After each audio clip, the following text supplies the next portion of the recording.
Hyvää iltapäivää. God dag. Hello, welcome to our webinar, The Dispute Boards in the Nordics. I am Georgiana Tekuc, the member of Region 2 Board and representing Europe and country representative for Romania. In just a few seconds, I would like to introduce the DRBF to you and its role. It has been created in 1996 as a non-profit organization by a group of professionals involved in construction dispute resolution. Their goal was to promote the use of the dispute board process and to serve as an educational resource and information exchange for owners, contractors, and dispute board members. The first book on the dispute boards, the Construction Dispute Review Board Manual, was written by Dispute Resolution Board Foundation founders Robert Matthias, Al Matthews, Bob Smith, and Joe Sperry, and it was published by McGraw-Hill.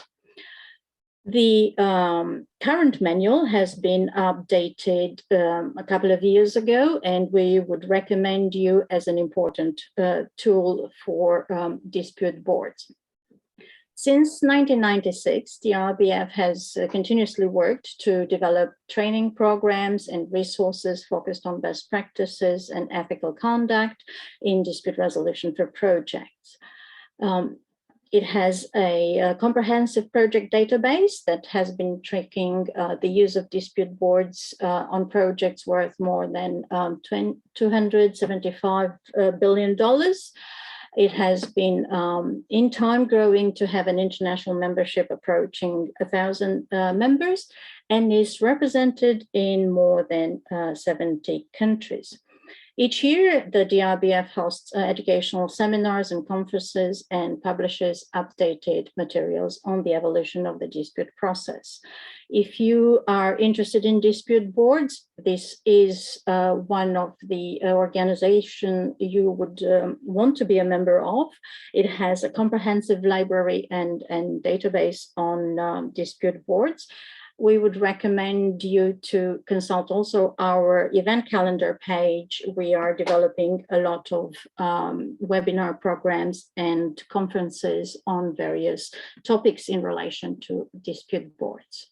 This being said, I would like to introduce you to Mrs. Aisha Nadar, who is the country representative for Sweden. And her colleagues. She is going to be your host today and walk you through the dispute boards use in the Nordics. Aisha, you have the floor.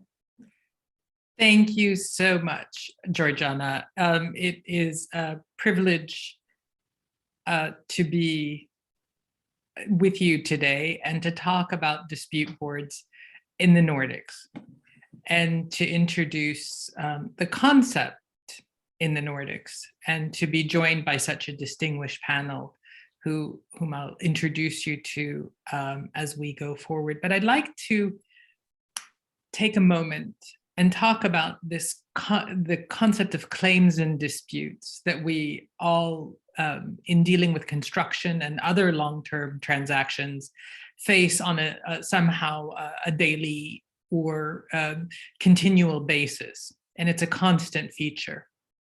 And we find that staying out of trouble on project execution often requires prevention of misconceptions from turning into disagreements and disputes. And we also find that the cost of dealing with disputes and the risk of project failure can really increase exponentially when dispute management crosses from a line where the parties design systems or design their contracts to deal with their disputes in a real-time manner, or have a third-party neutral facilitate, also in a real-time situation, the resolution of their disagreements and disputes. Or the cost rises exponentially when we separate in time the resolution of the dispute from its when it comes to be.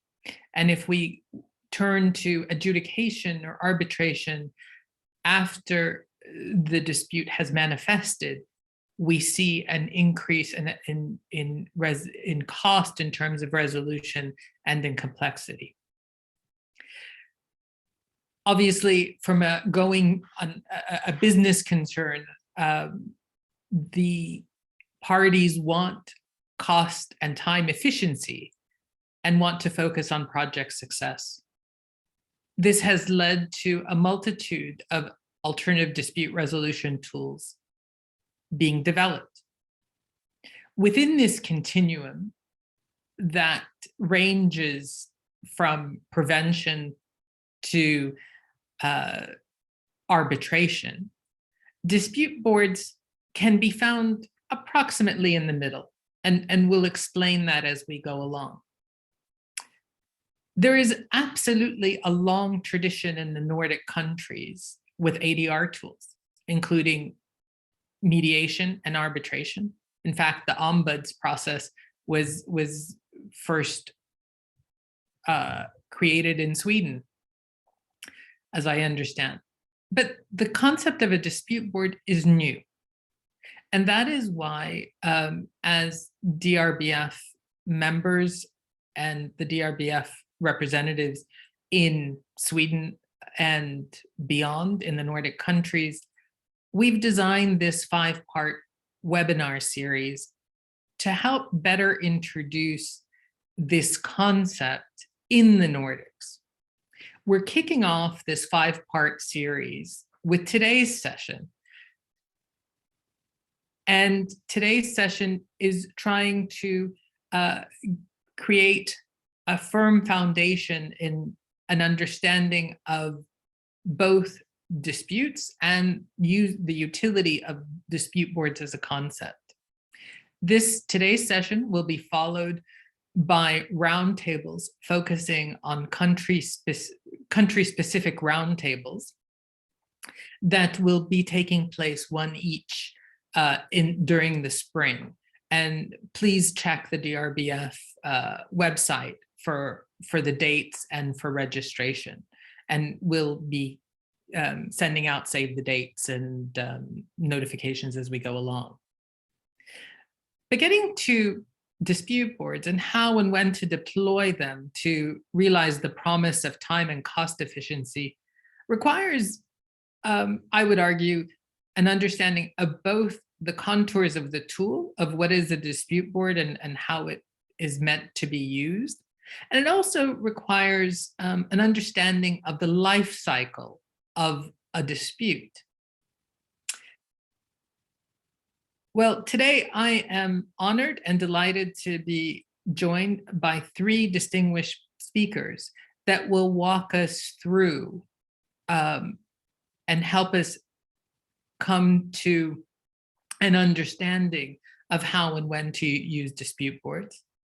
We, the speakers, want this to be an interactive session. So today's webinar will include short presentations by each speaker to set the stage, which will then be followed by an open dialogue and audience Q&A.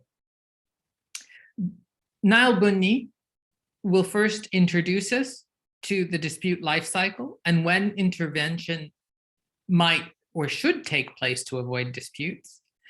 Niall will be then followed by Helena Hapo, who will be focusing on contract design and how to successfully design your contract such that it focuses on project success and hopefully keeps us on track from the very beginning. Following Helena will be Annette Kavalev, who will take us through the use of the types of dispute boards and talk about practical implementation for the sustainability of a long-term project. Before I turn the floor over to Niall, I would like to briefly introduce each of the speakers. Niall is a chartered engineer, and you can find the full bio, so I will just touch on highlights. And he's, in addition to being a chartered engineer, he's a registered chartered arbitrator, conciliator, mediator, adjudicator, and a visiting professor in construction law and contract administration at Trinity. As arbitrator, he has acted as sole arbitrator and a member of the tribunal in over 155 domestic and international cases. And he's had a multitude of appointments as dispute board member, and he was recently awarded the Society of Construction Law Medal for his significant contribution to furthering the Society's aim of promoting the study and understanding of construction law in the industry. Dr. Helena Hapio is a former in-house counsel turned to proactive legal practitioner by day and an author and editor by night. Helena is a professor of practice at University of Lapland and an associate professor of business law at University of Vasa and a contract strategist. And her research primarily focuses on promoting business success and preventing legal problems. And finally, Annette Kavalev is a Finnish lawyer, I'm sure known to many of you. She has more than 35 years active involvement in large-scale energy projects as in-house project finance director and external senior consultant. Her work has involved drafting and negotiating, implementing bespoke construction contracts, energy, O&M, and other long-term contracts. So she's well placed to help us with understanding the practical implementation of dispute boards in the Nordic countries and particularly Finland. So with that, I would like to turn the floor over to you, Niall. Well, Madam Chairman, moderator, ladies and gentlemen, good afternoon. It was around the year 1500 AD that the Dutch philosopher Desiderius Erasmus coined the phrase, "Prevention is better than cure." It was, and in my opinion still is, a statement of wisdom that is extended to all walks of life. Other adages representing the advantages, anticipating and dealing with or averting problems, such as a stitch in time saves 9, and an ounce of prevention is worth a pound of cure. These words of wisdom apply to construction disputes, require us to think how a dispute may arise and therefore how we can prevent it from happening. In order to do so, we really must understand the concept of dispute and how it develops and manifests itself. So, the manifestation of a dispute in construction activities can be summarized by the following steps. Firstly, a difference of opinion arises between the parties to a contract as a result of carrying out the works. Secondly, if this difference is not resolved amicably, it escalates into an argument that would generally be based on the respective responsibility or liability of the contracting parties and the demand of a certain relief by one, if not by both. Thirdly, if the argument remains unresolved, it develops into a conflict in the form of an assertion for a right to relief. That assertion or demand would generally be in the form of a claim. Fourthly, if the claim is not accepted, it would be rejected or be deemed to have been properly rejected. And fifthly, if that rejection is rejected by the claiming party, then and only then can a dispute be crystallized. I must emphasize at this point that it is important to differentiate between a claim and a dispute, as in most jurisdictions, arbitration law applies to a dispute and not to a claim, and therefore a claim in and of itself cannot proceed to arbitration. It is only a dispute that may be referred to arbitration, and the appointed tribunal has no jurisdiction to deal with a claim. During the preparation of this presentation, I inquired as to whether there is a judicial decision or legal authority in Finland regarding the definition of a dispute, but I was told that unfortunately there was none. Thus, it is necessary to look at other jurisdictions to find such a legal authority may be considered as persuasive in Finland.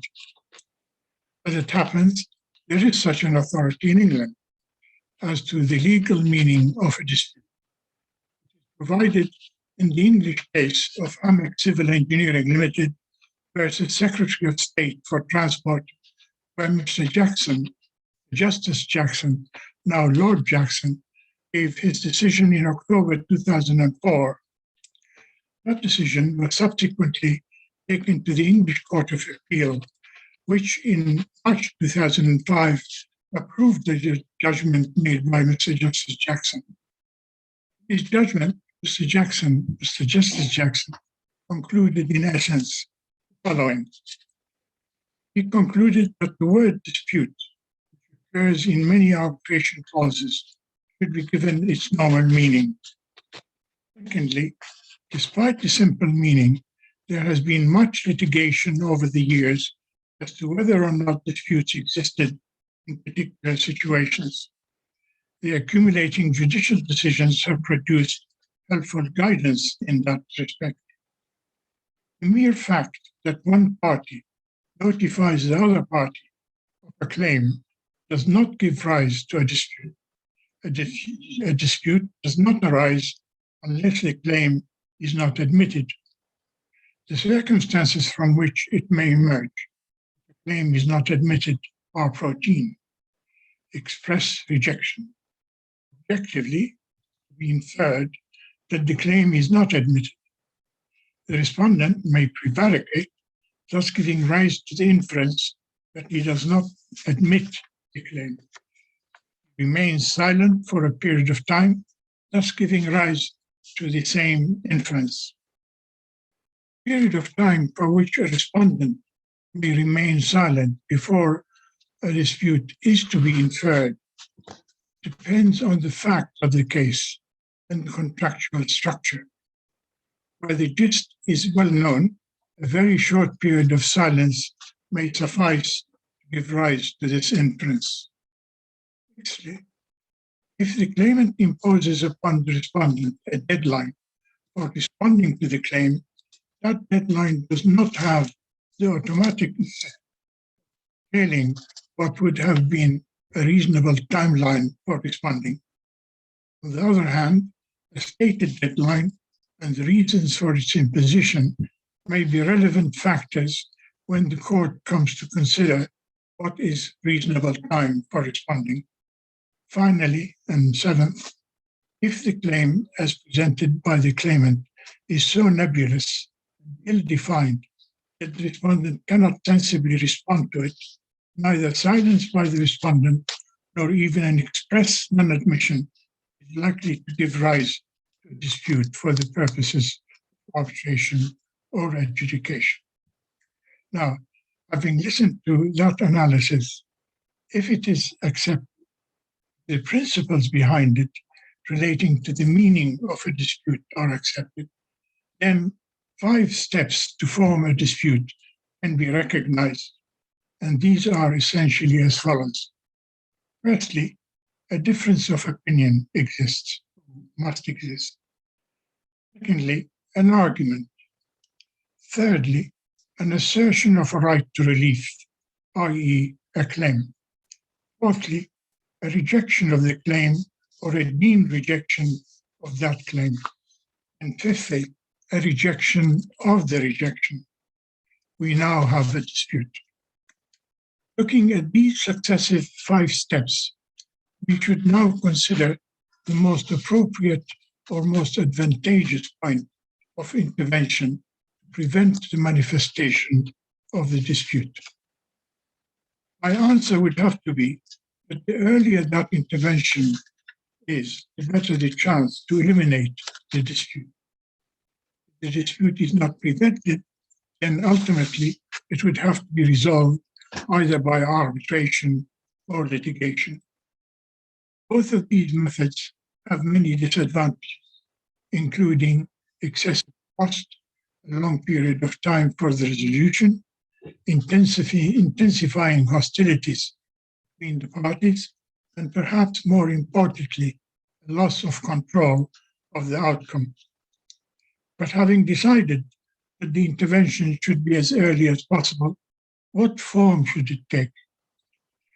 Well, to answer that question, dispute management has evolved over the years to include a number of alternative dispute prevention methods, which range from the simplest form of negotiation to the more formal method of fast-track arbitration.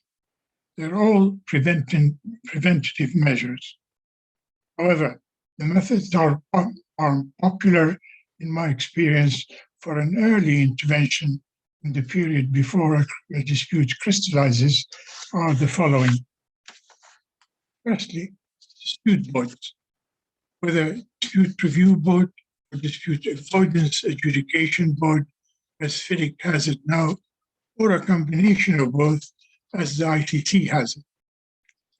Secondly, a standing neutral in the form of a conciliator, facilitator, or a mediator who provides a recommendation. He provides or she provides that recommendation to the parties in the hope they would accept it. But if they don't accept it, then we have the third possibility, and that is a standing arbitrator who can provide a binding decision.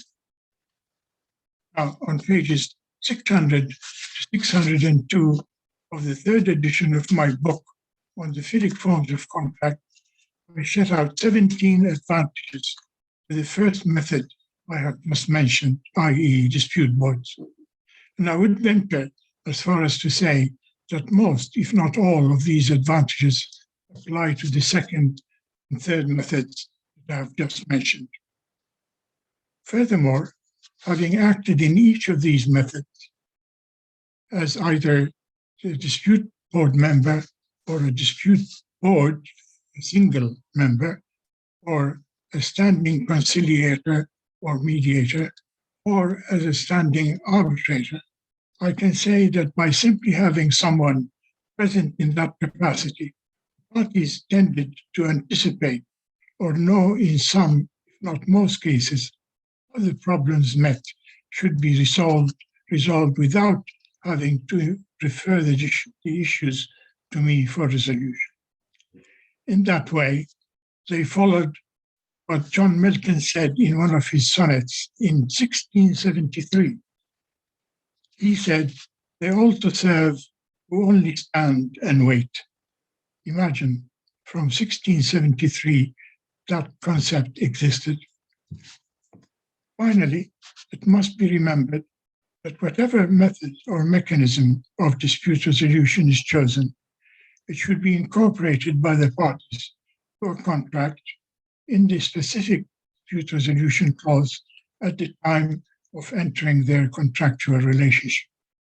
At that time, the parties would have the opportunity to exercise rational thoughts on how best to deal with the problems and disagreements that may arise, and how to prevent disputes from manifesting themselves in their future relationship. The dispute prevention and resolution mechanism in construction would normally be a multi-stage procedure, starting from the preventive pre-dispute formation stage and continuing with a dispute resolution mechanism once and if the dispute is formed, such as stipulated in the FIDIC forms of. If dispute prevention is not catered for in their contract, then the multi-stage procedure should be used for dispute resolution, starting with, for example, negotiation, leading to conciliation, and if both are unsuccessful, to arbitration. Ladies and gentlemen, That concludes my presentation for today. I thank you for listening and now hand you back to our moderator. Thank you very much, Niall, for that. And I think this leads us very well into Helena's discussion about designing your contract and making sure the right tools are there to help you avoid disputes in the first place. So Helena, the floor is yours. Indeed, thank you so much. So I hope I'm sharing. Good. My talk today is on proactive law, something that we in the Nordics call proactive law. I guess in the US, it would be better known as preventive law. And my approach today is really to the very early stages of planning a contract, promoting business success and preventing problems being the goal. Now, for those of you who are familiar with proactive law, preventive law, you probably have seen the trending topic of design, legal design, contract design. So I'm going to talk a little bit about that and what design tools and techniques we have to implement proactive preventive law, and how we can bring design to the world of contracting and conflict prevention and resolution. Really the key here is how we can make our contracts legally and operationally functional. And not only that, but also useful and usable. So business friendly and human friendly by design. What that means is really how we can facilitate performance in the first place to help the parties achieve their goals. And that would be without any third-party intervention in the ideal case, which would require designing out causes of unnecessary misunderstandings and conflicts, and designing in appropriate conflict prevention and resolution mechanisms. So both of these aspects are part of proactive contract design. And then we want to guide interpretation in case third-party intervention is needed. So all of these are part of proactive contract planning, proactive contract design.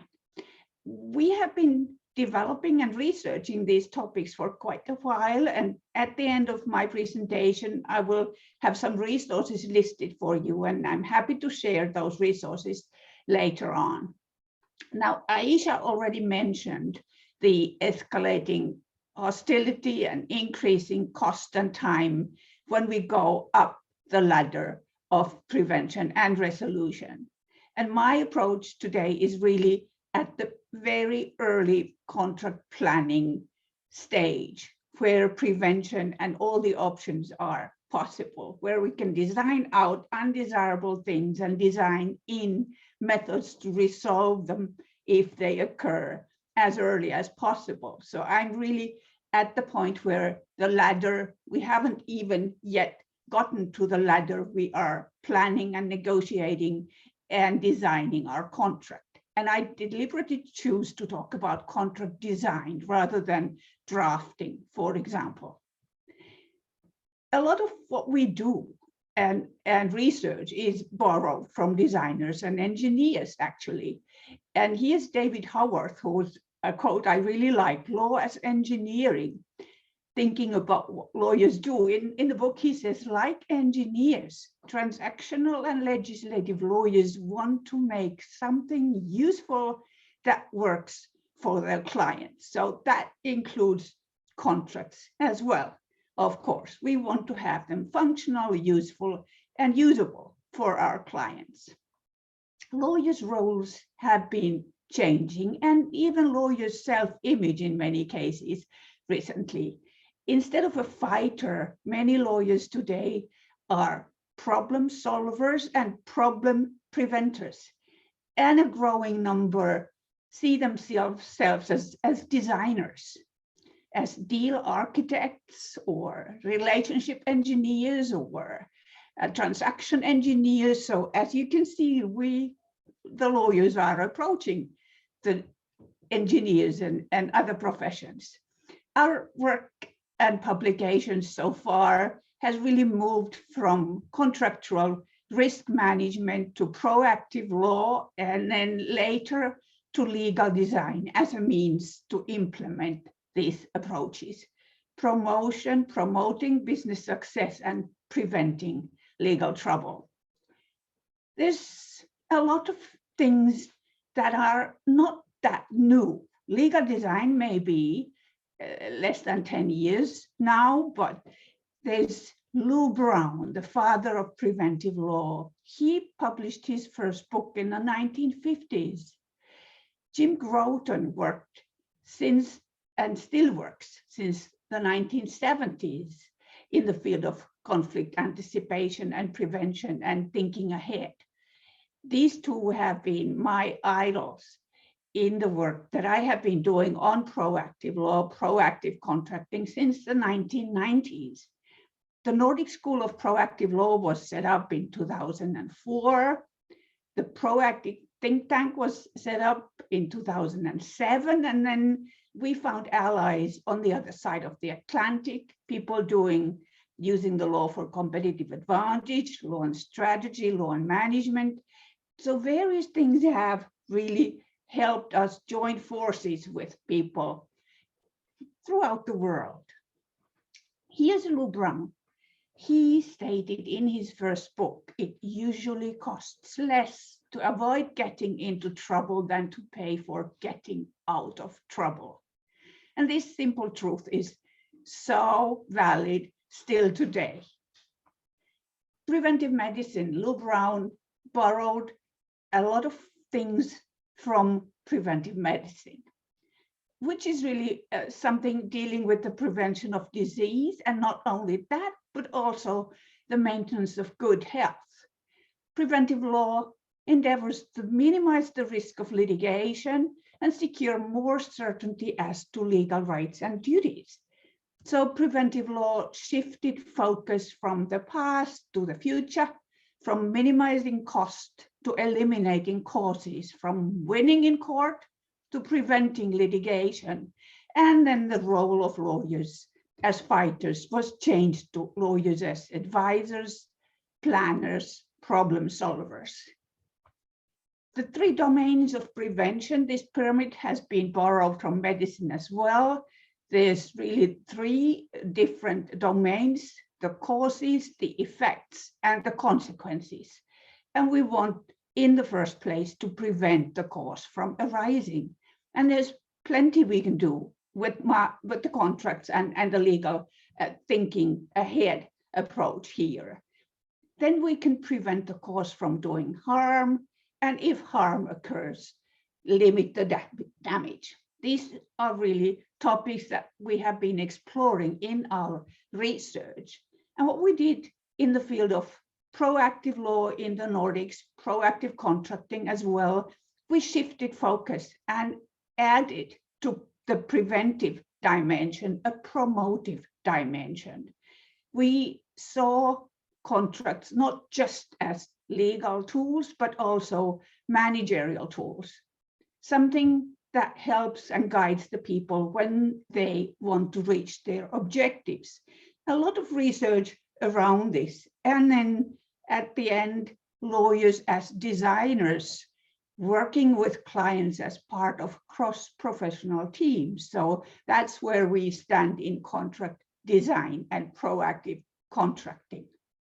The contract is viewed as something crafted for the parties, especially for the people in charge of its implementation in the field, not just for a judge or arbitrator who's supposed to decide about the parties' failures.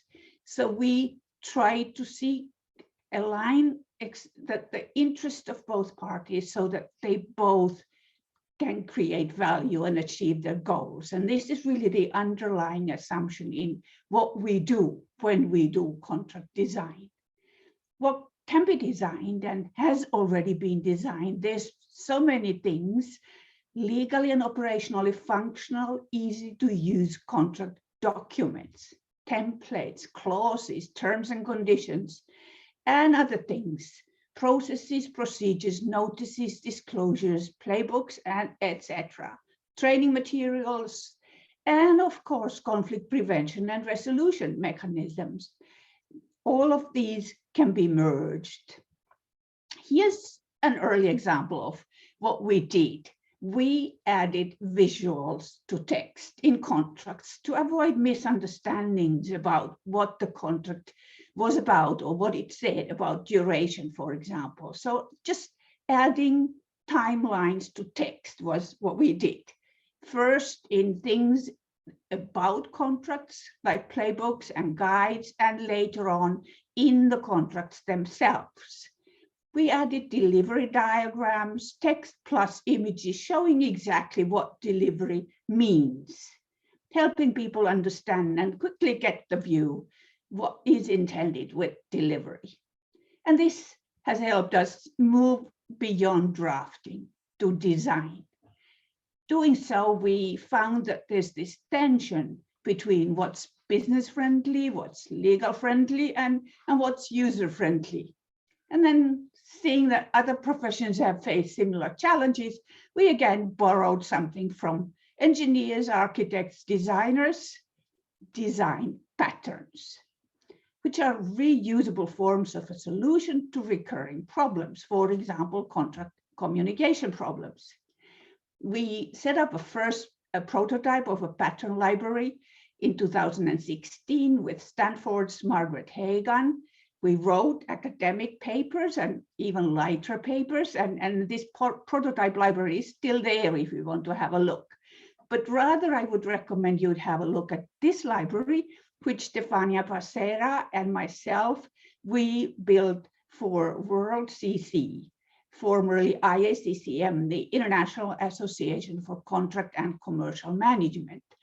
This pattern library is a collection of contract design patterns, effective, repeatable solutions to commonly occurring usability and understandability problems in contracts. You can go and it's open access. You can go and click on the website patterns and you'll see that we have 10 pattern families, emphasis, explainers, layering, layout, not just visuals, but visuals are an important part of the library. If you click on Explore Library, you'll see examples of various patterns. And I'd like to conclude with one in particular. What if contracts would be seen as user guides? What if the dispute resolution clause was not just a legal rule, but a guide to the people to how to do it, how to proceed? Numbered steps and various other things already exist in so many fields. So we have been doing some genre shifting here and designed contracts as user guides. If you click on examples, that is the best part of the library, if you ask me. So you can click on examples and you'll find, for example, Airbus and their terms and conditions, how different they look now that they have been redesigned. Easy to skim read, easy to find the way to do things. And these kinds of things, and this is my conclusion, citing Tim Cummins, the CEO of World CC, in just a few years, we will look back and wonder why it took so long to make our contracts intelligible to the mass of people they affect. And then the resources, which I'm happy to share afterwards. So thank you. Back to you, Aisha. Thank you very much, Helena, for that. And I think if we have the dispute board concept designed into our contract in a step-by-step user's manual approach, so the parties know how to use it, I think this gives a perfect opportunity for Annette to describe dispute boards and how she's experienced them. Annette, the floor is yours. Thank you, Aisha. Dear colleagues and friends, and thanks to Helena and Niall making such great introductions to this team, really inspiring. And it may well be that I will be repeating some of your findings. Yes, the subject of my introduction is really about user perspective, and from my experience in long-term contractual relationships, we started to use the sustainability word here because it was a theme in the National Legal Research Conference last year in Lapland, which was also about environmental matters. And then it occurred to the planners that actually in long-term relationships, sustainability is a very good concept to be applied also to the needs of long-term contractual relationships. So I will kick off with the next slide, which concerns quotes. If you, Georgiana, please, can change it.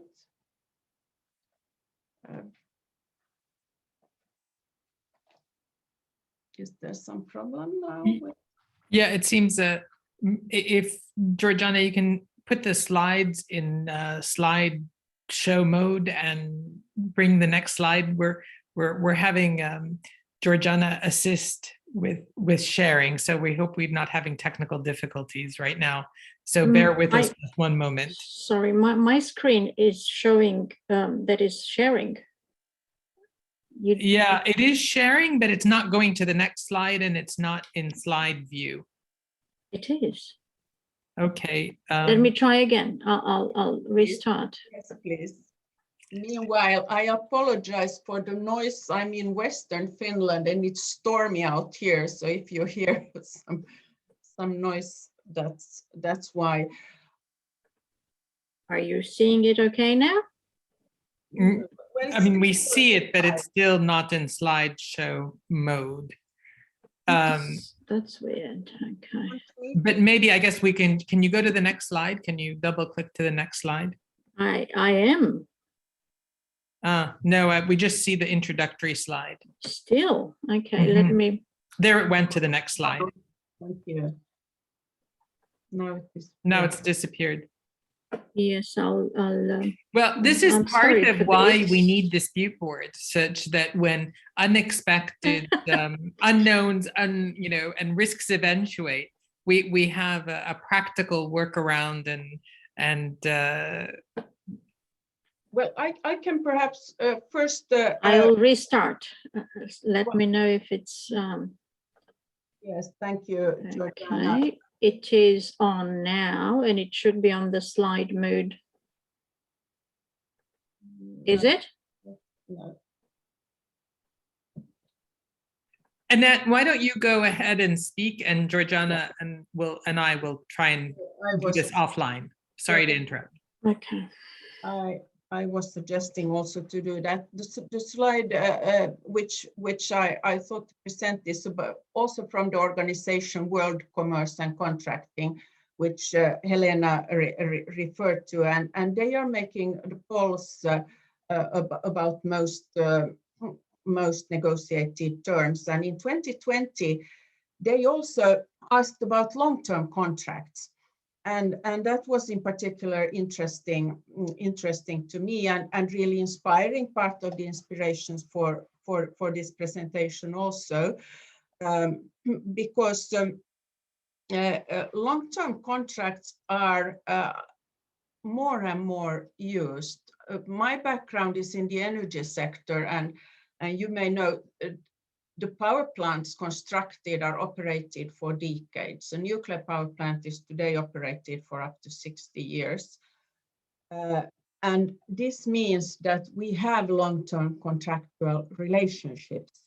Other industries which also have long-term more and more are, for example, IT and communication, where you have after sales services and operational assistance. Also, the outsourcing boom, which I think started 80s or 90s, means that there are long-term relationship between parties. And now when we look at the contract basis, and also, for example, the Sale of Goods Act, etc., they are mostly tailored for one-off deals. They are not equipped for maintaining relationships, etc. That was spotted by UniDroit organization, which have these contracting principles, and UniDroit in 2016 added principles concerning long-term contracts. Now, what this Paul from World CC says, and I'm reading from the slides, and the slides will be shared with you afterwards as well, is emphasizing that negotiation is now a life cycle activity. It's not simply about reaching agreement, but maintaining agreement. This is the key. And then repeating a bit the same as Niall and Helena said, the investment needed to fix issues is minor when compared to the potential gain. And then the downside if it's not fixed at the outset of the contractual relationships. These quotes further said these users of contracts, that negotiations must focus on how that shared gain will be protected and secured for all. They should create operational guide that includes a framework for managing change and uncertainty to supplement the more traditional areas of risks and consequences. And I think this is critical. I'm not here going to talk about managing change, which has been one of my favorite subjects in other contexts, but also managing uncertainty, which is also about disputes potentially happening, because the environment over long term usually changes.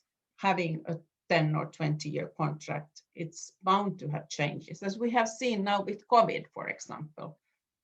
A lot of adaptations have been necessary to long-term contracts, and those have happened, fortunately. So what I will divide, what I'm going to say first, I mean, summarizing from this, just a try that sustainable could mean that a long-term contract must stretch out and provide a framework for achieving the target despite challenges. Thank you, Georgiana. Excellent, thanks. That is the first, because, for example, termination is not an option for a long-term contract. We can just see that it doesn't really work. It may occur though, but it is a tremendous hardship.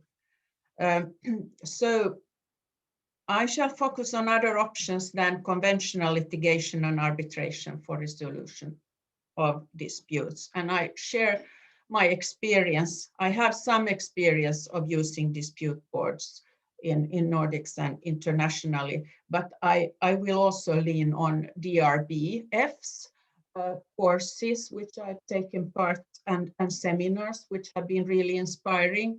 I've been a member now for a bit more than 2 years. And actually, it was in Stockholm in 2019, just before the pandemic, that Aisha kicked off an excellent conference on the topic, and that really inspired me to dive deeper into this subject. So just a very quick background on alternative dispute resolution and the place of dispute boards in that. If you, Georgiana, can get the next slide. Thank you. Just quickly, dispute boards are about impartial professionals forming a board, usually at the beginning of a project. And They follow project progress, encourage dispute avoidance, and assist in dispute resolution. It's not the lawyer's game, let's face it. It's not the lawyer's game. The lawyers are behind the scenes. They are involved, but in a different role than in arbitration and litigation. So this is one of the differences. We differentiate between dispute boards, DBs here called dispute review boards, which issue recommendations, dispute adjudication boards, which issue binding decisions. They can be binding and final, or they can be just binding, and then it's possible to escalate the dispute to arbitration, just mentioning this. And more recently, also DAAB's dispute avoidance and adjudication boards under FIDIC 2017 rules. I just mentioned this about all these types of boards. More information can be found on the RBF's website. Then we also have differentiate between combined boards, which issue both recommendations and binding decisions. All of these categories appear as ad hoc boards and standing boards. And we will also discuss slightly the advantages and disadvantages with each of them. The Nordics don't have any special legislation about dispute boards, but they are statutorily required, for example, in the UK and Australia, and you may from the audience add maybe other countries. Also some financiers like the World Bank may require dispute boards to be used as a tier before resorting to other means of dispute resolution.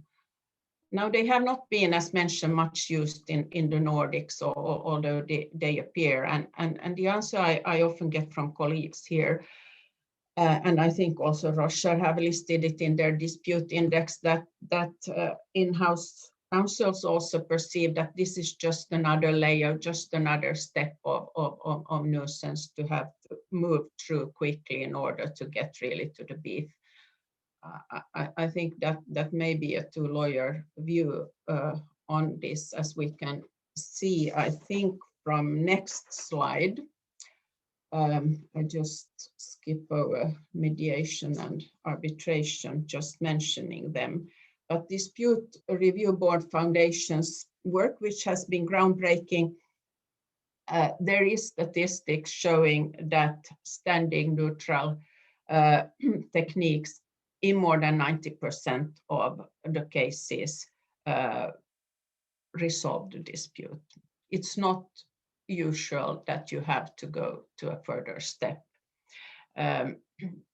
So this just as a comment to this, perhaps. Yes, here just briefly about the rules. ICC, and I think Niall mentioned about these also. ICC had dispute board rules, I think, from 2004 before, but they did not include this conflict avoidance tool, which are in the current rules from 2015.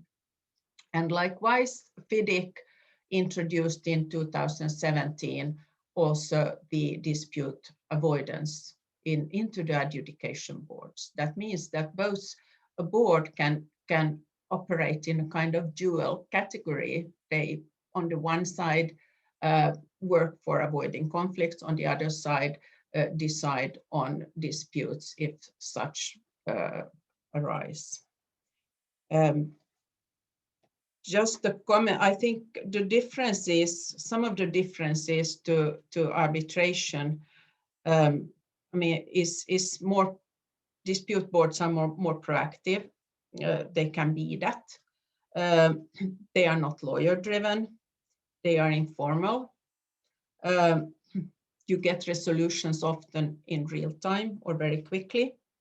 And just one comment, which people are concerned about, expenses are usually shared between the parties. So these are perhaps some of the differences to to arbitration. So perhaps I just repeat, having a look at which is Helena and Jim Groton's ladder. And I think Niall already dealt well with these topics. And Helena was on the first step there concerning prevention. I would also stay at the 3 first steps on this ladder in my comments. I just make an observation from practice. Once you have moved up the ladder to the final points, i.e. arbitration, then you may have ruined your relationship. You are, if it was a marriage, you are in divorce almost. Then you can imagine, then if you want the new start, that happens, but you need to think carefully about how you make that new start so that it works. It's difficult to move down the ladder. It may go easy to move up. It's difficult to go down, I can tell you. Okay, on the focus on the 3 first steps on the ladder, what I think Helena also emphasized, the contract is king here, that the contract is balanced. It may define the objective of a project. I sometimes call this the 0 paragraph. The 0 paragraph can detail the intention of the parties, common goals, etc. All this can be drawn in cases of disagreement or facilitation of settlement or whatever. I think that may be useful. One thing which Jim Groton and I think Helen also emphasized very strongly is the realistic risk allocation. And this is very important in long-term contracts, that risks are not put to a party who is not capable of holding them, because bankruptcy, etc., is a big threat to a long-term project as well. You don't want your party to go bust. That's clear. But you should prevent, obviously, disputes and try to avoid them. Then you need to face reality. Disagreements will occur, no doubt. I mean, those who say that in our relationship, we're not going to quarrel. We don't pay attention to those boilerplate clauses at the end. And if they are longer, detailing more steps, we don't like that. Again, we go back to this, it costs less to avoid disputes than to get out from them. So some reality is this. Then, of course, despite all efforts, some disputes may persist, and then dispute resolution framework should be there for resolving those remaining. Okay, I see I'm probably over my time, but I now come to some scattered comments on the experience of dispute boards in practice as basis for the discussion. In my view, a standing board is much preferable, especially in a long-term and high-value project. All project cannot perhaps stand a standing board, but the cost is anyway limited, and you can always tailor the board, so they need not perhaps see each other every month and so forth. And why is it so that is preferable? Yes, in my view, it's because the board members both learn to know the parties and the parties learn to know them. They are familiar with the project. So that means that usually the parties are incentivized to behave well before the board, because it will also decide on disputes between them. So I think they prevent opportunistic behavior. The same is not exactly true with ad hoc boards, which more resemble mini arbitration, but they can be more efficient than those. Then on the DBs, 3 members, 1 member, panel of 5. all is possible. It's important that some of the members, or at least the chair, has dispute board experience. Need not be a lawyer, can be a lawyer, and usually is a lawyer, but not always. What is most important is that the members have industry knowledge. And I think there will be DRBF courses on this subject of different cultures within dispute boards, etc. I think the Nordic culture and Nordic members would be very consensual, trying to reach consensus. And they may also be perhaps afraid of conflicts, etc. So I just noted there that integrity within own discipline is important. Like in arbitration, it's important that dispute members are really available, and it's more important so because they may be required to make very quick decisions sometimes and issue recommendations. Usually it's so that the project directorship's calendar is full packed. The one project I'm currently working with, the project director has for each hour 3 different meetings. Apparently the person cannot take part in 3 meetings, but the whole time the calendar looks like this. So that means that when there is a squeeze in for a dispute board briefing, it's good if the dispute board members are flexible. Availability for site visits.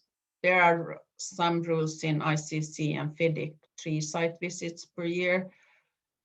Now in the pandemics, it is probably been webcams and other means to have the site visits. Also project reporting is important for briefing the board members.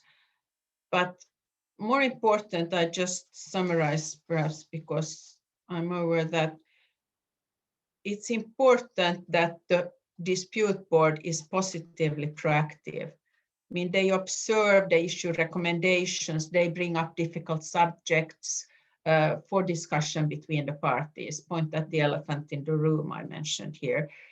Sometimes also question and answer sessions is part of this.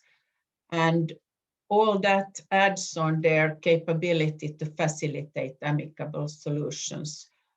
And also, which is important, to distill issues in dispute. Sometimes dispute issues grow too big so that they are difficult for a board to decide on. And the same goes oftentimes in arbitration also. It becomes such a big creature that it's not really manageable. Okay, on next slide, I jump. There is some statistics and about the costs. There is DRBF statistics about this, but dispute board costs are promilles and arbitration costs are percentages and sometimes very high such. So I think I mentioned already that in most cases, those disputes which have then become disputes according to Niall's categorization also. I mean, it's not about claims. Claims is more for the phases where we prevent disputes, the first 3 steps on the ladder. Once the dispute has been crystallized and has to be decided, even then when decided by a dispute board, in most cases, the solution is sustained in the arbitration phase. So I just skip over the next slide. There, as noted on these new board rules, there are dual purpose of those. I think we leave it for the Nordic series to discuss actually, because I think it's an interesting subject. I conclude just by these 3 points. I believe there is a business demand for proactivity in managing disagreements and disputes. And in my view, sustainability means the capability to solve disagreements in their infancy so that they don't move into disputes. But even so, in both cases, in the facilitative stage and in the resolution stage, standing board or neutrals can be of great assistance in achieving the objectives of a contractual relationship, in particular a long-term contractual relationship. And then there are some web links at the end.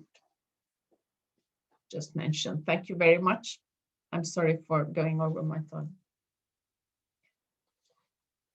Thank you, Annette. No problem at all.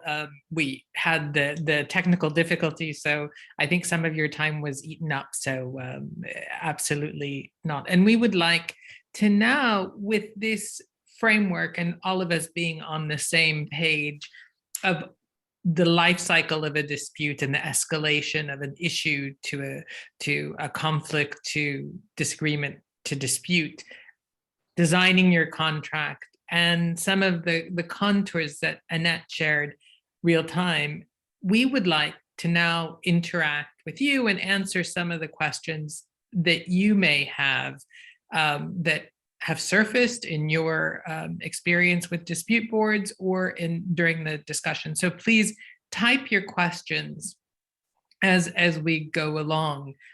Feel free to type your questions in the Q&A. But before we receive any questions, I would like to ask Niall, if I may. You talked about the standing neutral, and I'm going to ask Niall first, and then I'm going to ask Annette to expand on the difference between a standing board and an ad hoc board. But Niall, you talked about the concept of a standing conciliator. Can you touch upon that a little bit more about and explain that a little further? Well, in my experience, Aisha, of a standing conciliator or standing neutral, is that the problems can be discussed with the parties themselves directly. Of course, the parties should bring these problems to the standing conciliator at a meeting. Generally speaking, that meeting should take place at a period of maybe 2 weeks or so. And these discussions normally would lead to some kind of a recommendation from the standing neutral. And generally, it would resolve the problem.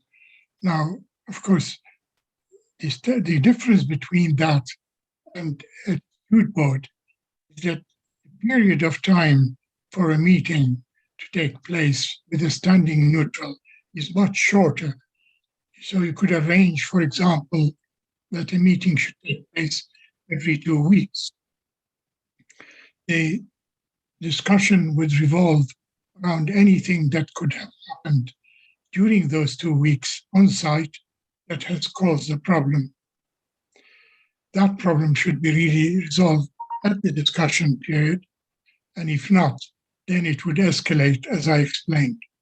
Now, the dispute board, of course, is basically a longer period of time, involves maybe 2 or 3 months, and so if there is an urgent problem, then the dispute board could be recalled, could be at a moment's notice convened. And in fact, most of the rules of dispute boards require the board to be on standing by in case the board would be called to a meeting. Of course, to call a meeting, especially in international projects, could be more expensive than simply a discussion by, say, correspondence. If the problem requires an inspection, then it should be a meeting rather than correspondence. But if the problem can be resolved by an exchange of emails, then that should be the answer. So really, the standing board, or the standing conciliator or standing neutral, can act as a dispute board and vice versa, depending on the problem and depending on the project.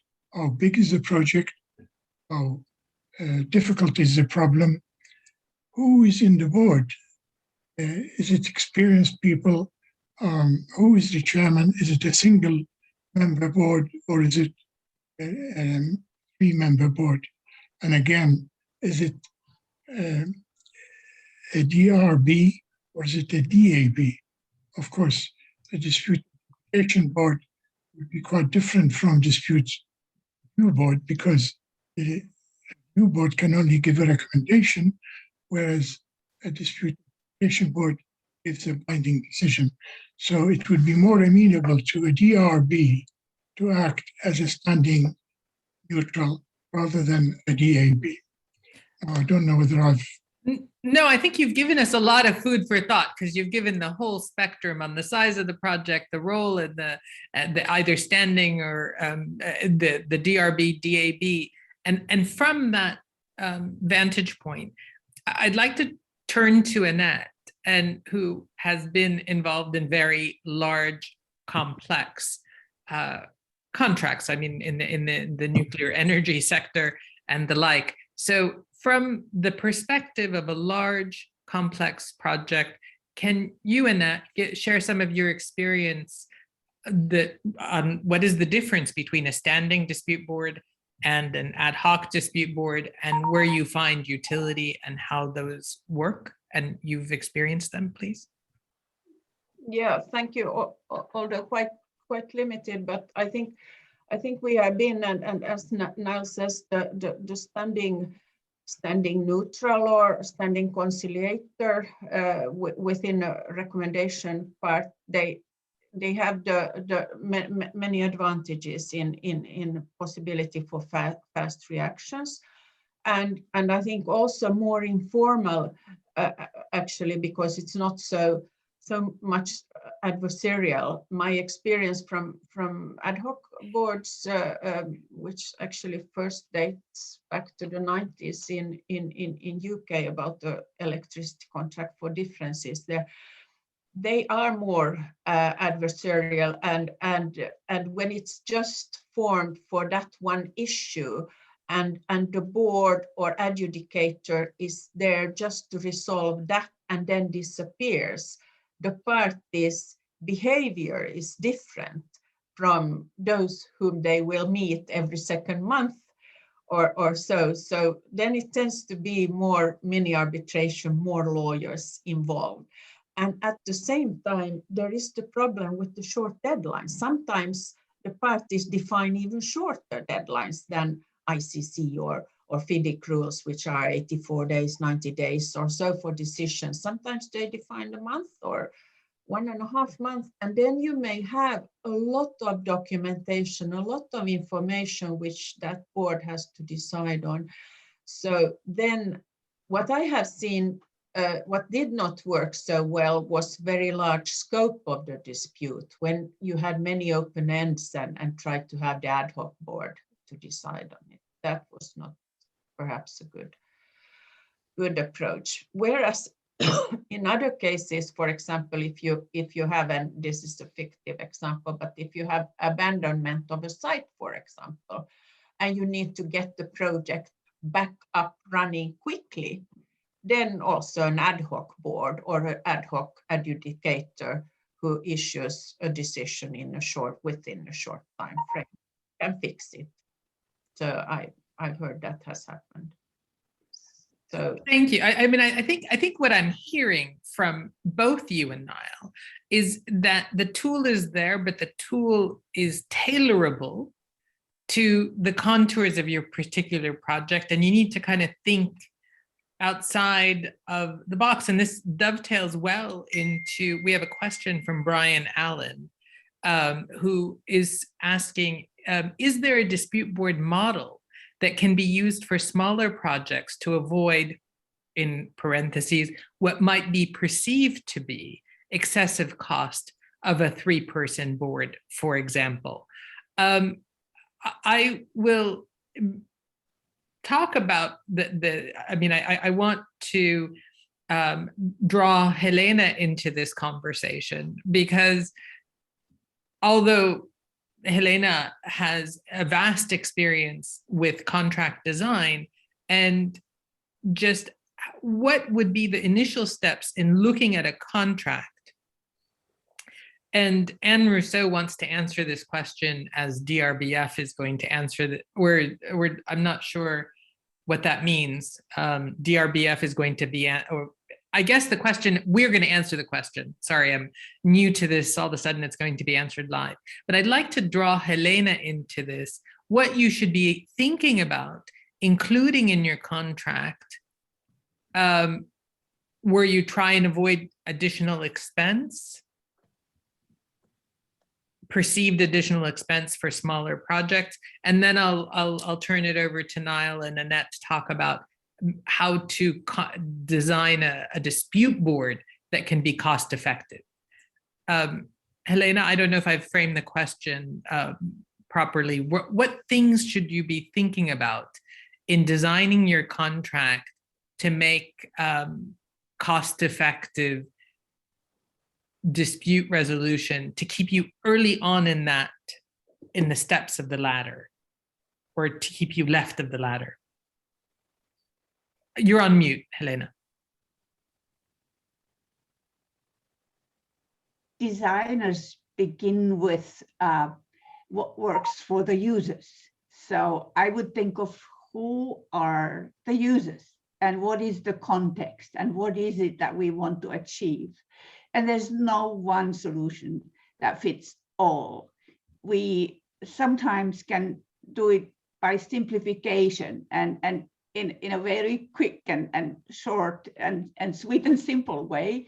Sometimes it is a complex project, but what I have been seeing in these redesign projects that I have been working on, it's usually very good to have a rough prototype early on what it is that you want to achieve. And then that prompts the discussion and helps people say what their pain points are or have been, or what they want to achieve and what works for them. And then take it from there and start developing together. So co-creating the steps or the approaches that work for the people in the field.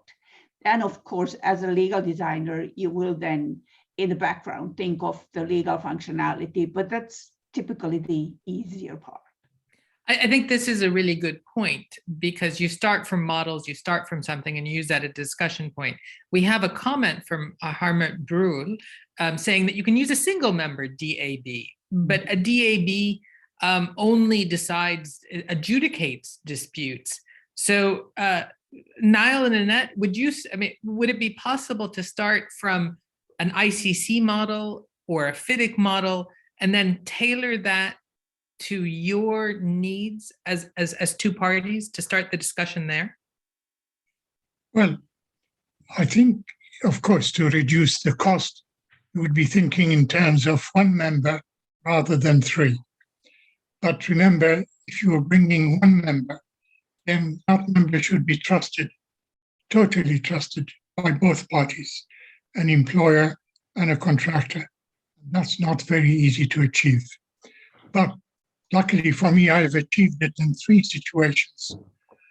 And I can tell you that these three situations were really very instructive, because having been involved as a single member, then I could decide exactly how I would proceed on the spur of the moment and directly. And in some cases, the problems really were so simple, but the parties had completely taken wrong attitude. Let me give you an example. In one huge problem about loading, the employer was using, or his engineer was using, American methods, and the contractor was using the English method. They differed drastically, and they were so much at a loggerhead that the employer's representative was going to give a denial of a claim that was generating itself. Now, that problem was brought in to me within 2 days, and I could see immediately what was going on. I asked for a meeting directly. Within 24 hours, the problem was resolved. and they both laughed at themselves. Because it doesn't matter whether you use the American system or the British system of design, the answer would be something similar. So in here, you really have to have trust in order to bring in one member. But if you can't manage to get that trust, then unfortunately, you're really talking about a 3-member DAB, or in fact, a 3-member DRB. The DRB would be very similar to a neutral in that it gives a recommendation. That recommendation would be accepted or rejected. So other than that, I think you have to think about the project itself and see how you can manipulate the size or manipulate the type of problems that you will get in order to reduce the cost. Annette, you advise employers I oftentimes, and what would you, in a discussion and advising an employer and looking at a model, what would your, I mean, I don't want to get into private information, but what things would you tell the employer that they should be thinking about? A comment there are some inspirational on the web links, and on this topic of getting one standing neutral, someone that the parties trusted. I think that what Helena knows more about this, but it's really designing from the start, and what I would for a smaller project, for example, recommend is and take inspiration from Miss Wested Way and Kate Wittosek, where they have, I think they have piloted in Sweden, standing advisor or neutral, who is there from the start with the consulting with the contract, training the parties, having joint sessions so that the understanding is kind of similar, and building trust for that one neutral person, who then, in an ideal world, they still will trust that person also for disagreements, etc. But someone who has been there really early enough, that would be my recommendation to a totally effective project, and is in particular smaller projects, which Brian Allen talks about. I think those could be, as I think Niall said, that they could be, of course, the parties do a contractual, find a trusted person, and then for the general rules, impartiality or whatever, they use then ICC dispute board rules or something as the backbone for that relationship. Yeah, I mean, I'm listening to all of you and thinking that it's a tool that you can customize to meet your needs. But one of the key features is, if you're you have to focus on your objectives. What do you want from this tool? If you want real-time access to a third-party neutral, which can be 1 or 3, depending on costs, if you want recommendations or you want them to make a decision for you, then that person, if you want real-time access, that person has to have a standing role. They may be a conciliator. You want them to make recommendations. You want them to make decisions. So the parties have to think of up front what types of problems they may encounter, and do they want just a recommendation so they can then negotiate their solution, or do they want a binding decision, or do they want a decision in 2 days, or do they want a decision or a recommendation in 3 weeks? So all of that would go into the design part up front to kind of customize this tool to meet the needs of the parties, all keeping in mind that none of this is going to work if there isn't a respect and trust of that third party neutral. So if you don't respect, if you're not going to respect their ability in your industry. And I think you highlighted this, Annette, that you need industry expertise, not necessarily legal or technical, but you need industry specific expertise such that both parties, the contractor and the employer, will have confidence in the recommendation or in the person, such that then they can have confidence and trust in that the recommendation is made in a neutral fashion. I've spoken too much, but I'm just kind of drawing some threads. I don't see any questions in the Q&A right now, but what I do see is that we have 4 minutes left. And what I'd like to do is go around the virtual table here and ask each of you to just give a takeaway for the audience and invite them back to the country-specific roundtables. So Annette, may I start with you to give your thoughts? My advice would be that don't think of this dispute board standing neutral level as just another nuisance. Think of it as an opportunity to prevent disagreements becoming disputes. Helena? From a contract design point of view, maybe I would like to highlight that contracts don't make things happen, people do. So make sure that you present what's in your contract in a way that is meaningful for the users and readers, and make sure that they read it and that it becomes alive and not just some paper among a huge pile of paper nobody reads. Well said, both of you. And Niall, your thoughts? Well, I think I'd like to get on my hobby horse, and that is that really there's a question here from the audience. I'm not sure whether the audience or otherwise, about the cost of a 3-member DIB or DRB. And I would say, please make sure that you consider this as an insurance. And this is my hobby horse, that the preventive measure in here that Annette was talking about, you think about it as an insurance point. How much do you pay to ensure that a project has no disputes that end in arbitration? That must be a very expensive way.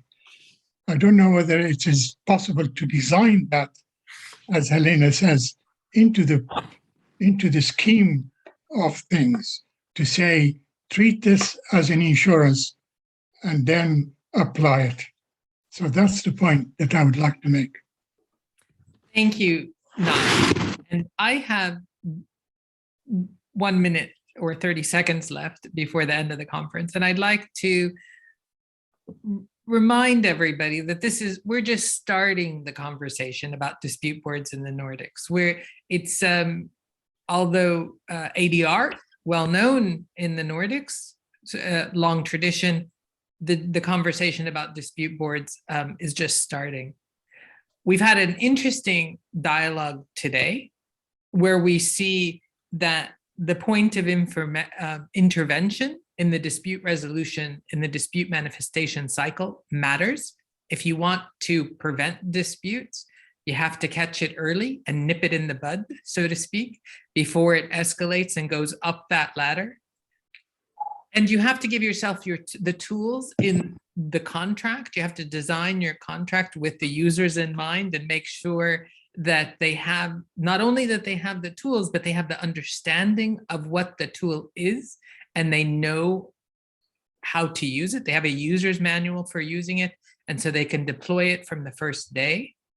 We heard from Annette that if we're going to avoid disputes and have intervention in early on in the life cycle, we need to think about having a standing dispute board. You need to think about the culture of the people. Do they need a recommendation, or do they need a decision? Dispute boards can be tailored, but it requires to understand the fundamental contours first, and then understand your project, understand the players, and then tailor it in the way you need it with the culture and the technical contours of your project. So with that being said, and we're just starting the conversation, we're going to continue the conversation and focus on the dispute boards in the Nordics on a country-specific level, how they're used, how they're being tailored. We'll have roundtables. The introductory session was an hour and a half to give us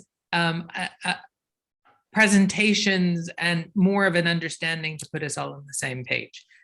The follow-on sessions will be one each month, and they will focus on a specific country, and it'll be a roundtable format where we can exchange ideas and exchange experiences in a more informal setting. We hope you enjoyed today. The session is recorded so that for those of you who may have missed a point or want to see it again, it will be available on the DRBF website or the DRBF YouTube channel. And we thank you for your kind attention. And I would like to invite you to join me in thanking our excellent panel for so kindly and generously sharing of their experiences and their knowledge. So thank you very much, Helena, Annette, and Niall. Thank you. Thank you.